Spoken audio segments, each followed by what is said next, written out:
labor, and competition. Communist China is no less capitalistic than the United States. The only difference is the degree by which the state intervenes in enterprise. The reality is that monetaryism, so to speak, is the true mechanism that guides the interests of all the countries on the planet. The most aggressive and hence dominant variation of this monetaryism is the free enterprise system. The fundamental perspective, as put forth by early free market economists like Adam Smith, is that self-interest in competition leads to social prosperity, as the act of competition creates incentive, which motivates people to persevere. However, what isn't talked about is how a competition-based economy invariably leads to strategic corruption, power and wealth consolidation, social stratification, technological paralysis, labor abuse, and, ultimately, a covert form of government dictatorship by the rich elite. The word corruption is often defined as moral perversion. If a company dumps toxic waste into the ocean to save money, most people recognize this as corrupt behavior. On a more subtle level, when Walmart moves into a small town and forces small businesses to shut down for they are unable to compete, a gray area emerges. For what exactly is Walmart doing wrong? Why should they care about mom-and-pop organizations they destroy? Yet, even more subtly, when a person gets fired from their job because a new machine has been created which can do the work for less money, people tend to just accept that as the way it is, not seeing the inherent, corrupt inhumanity of such an action. Because the fact is, whether it is dumping toxic waste, having a monopoly enterprise, or downsizing the workforce, the motive is the same: profit. They are all different degrees of the same self-preserving mechanism, which always puts the well-being of people second to monetary gain. Therefore, corruption is not some byproduct of monetaryism. It is the very foundation. And while most people acknowledge this tendency on one level or another, the majority remains naive as to the broad ramifications of having such a selfish mechanism as the guiding mentality in society.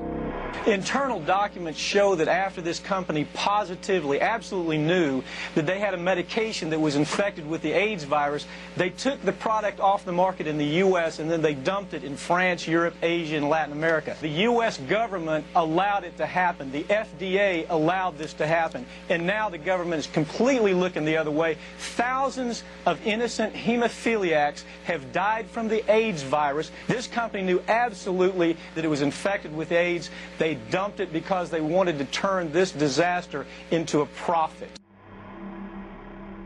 So you see, you have built-in corruption. We're all chiseling off each other, and you can't expect decency in that sort of thing. And feeling that, they don't know who to elect. They think in terms of a democracy, which is not possible in a monetary-based economy. If you have more money to advertise your position, the position you desire in government, that isn't a democracy. It serves those in positions of differential advantage. So it's always a dictatorship of the elitists, the financially wealthy.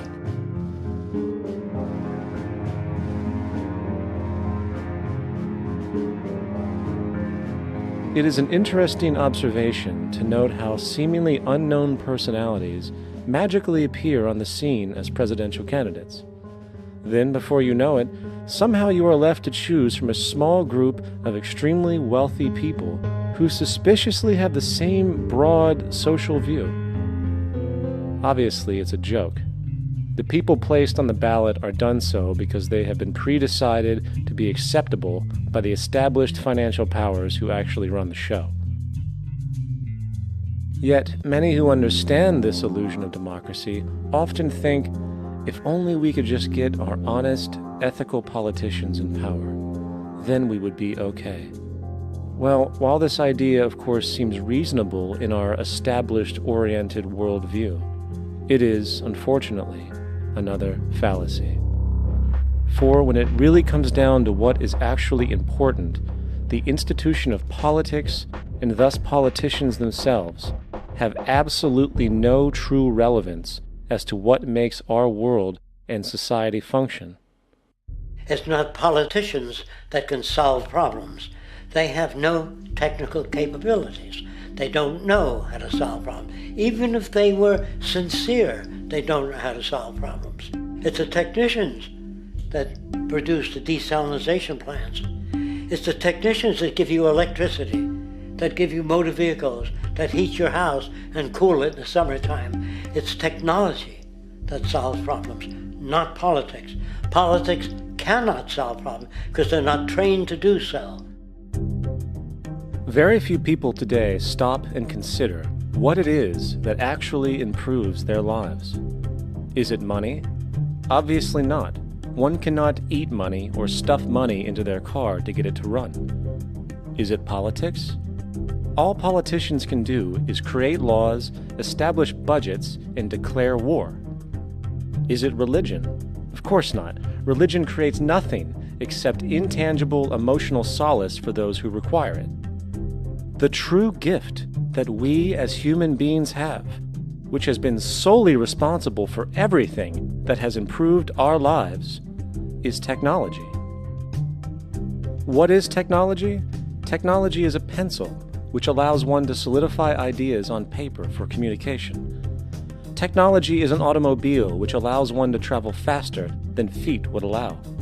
Technology is a pair of eyeglasses which enables sight for those who need it.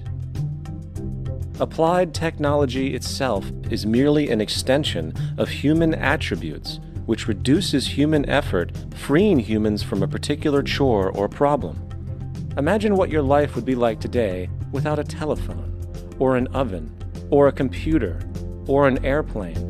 Everything in your home, which you take for granted, from a doorbell, to a table, to a dishwasher, is technology, generated from the creative, scientific ingenuity of human technicians, not money, politics, or religion. These are false institutions. And writing your congressman is fantastic. They tell you to write your congressman if you want something done.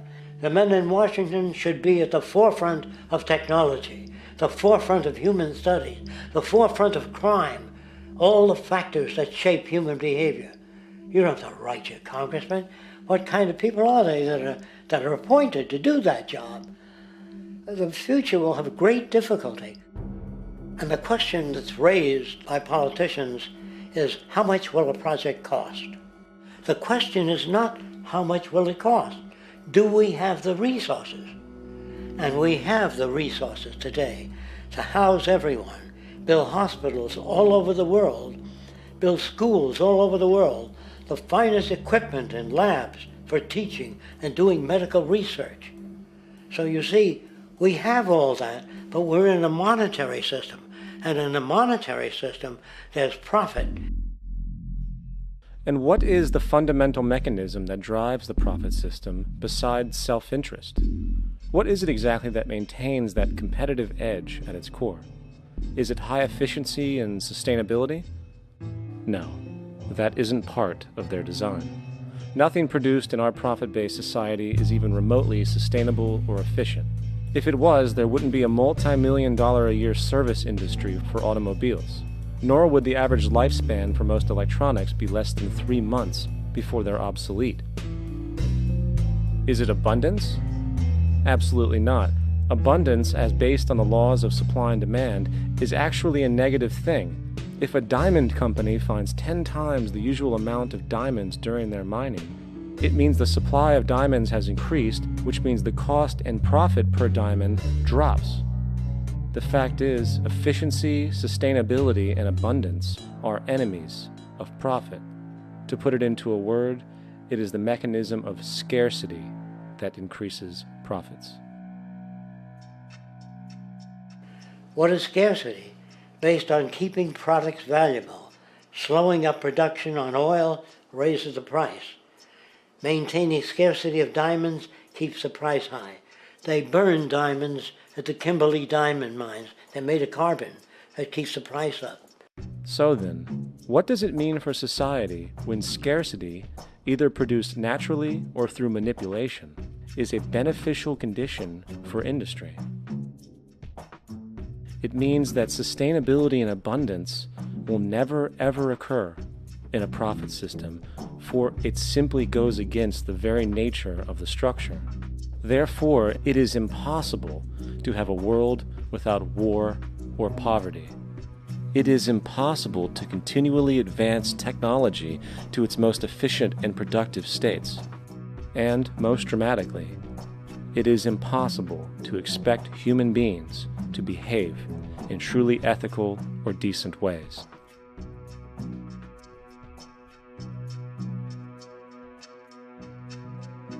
People use the word instinct because they can't account for the behavior. They sit back and they evaluate with their lack of knowledge, and they say things like, humans are built a certain way, greed is a natural thing, as though they've worked for years on it, and it's no more natural than wearing clothing. What we want to do is to eliminate the causes of the problems, eliminate the processes that produce greed and bigotry and prejudice and people taking advantage of one another and elitism, eliminating the need for prisons and welfare.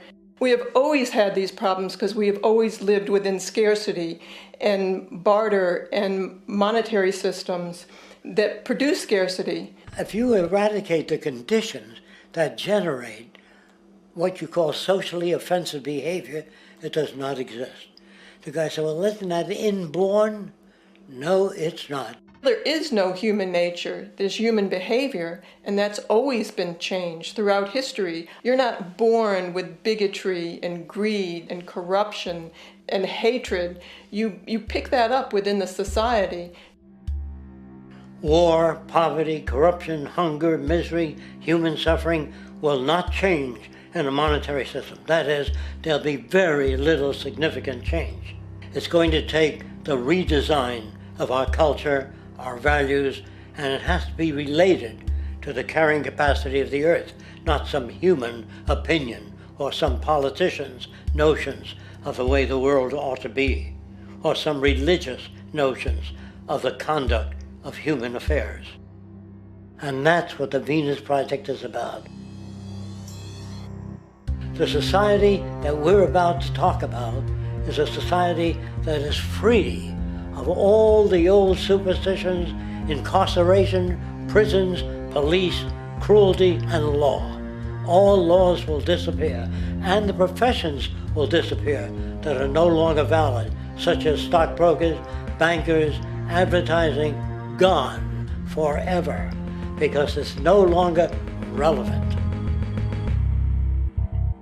When we understand that it is technology devised by human ingenuity which frees humanity and increases our quality of life, we then realize that the most important focus we can have is on the intelligent management of the Earth's resources.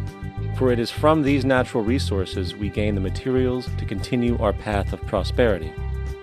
Understanding this, we then see that money fundamentally exists as a barrier to these resources, for virtually everything has a financial cost.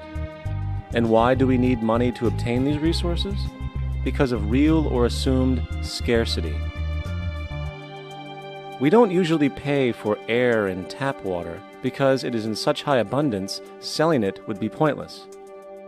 So then, logically speaking, if resources and technologies applicable to creating everything in our societies, such as houses, cities, and transportation, were in high enough abundance, there would be no reason to sell anything. Likewise, if automation and machinery was so technologically advanced as to relieve human beings of labor, there would be no reason to have a job. And with these social aspects taken care of, there would be no reason to have money at all. So the ultimate question remains: do we on Earth have enough resources and technological understanding to create a society of such abundance that everything we have now could be available without a price tag and without the need for submission through employment? Yes, we do.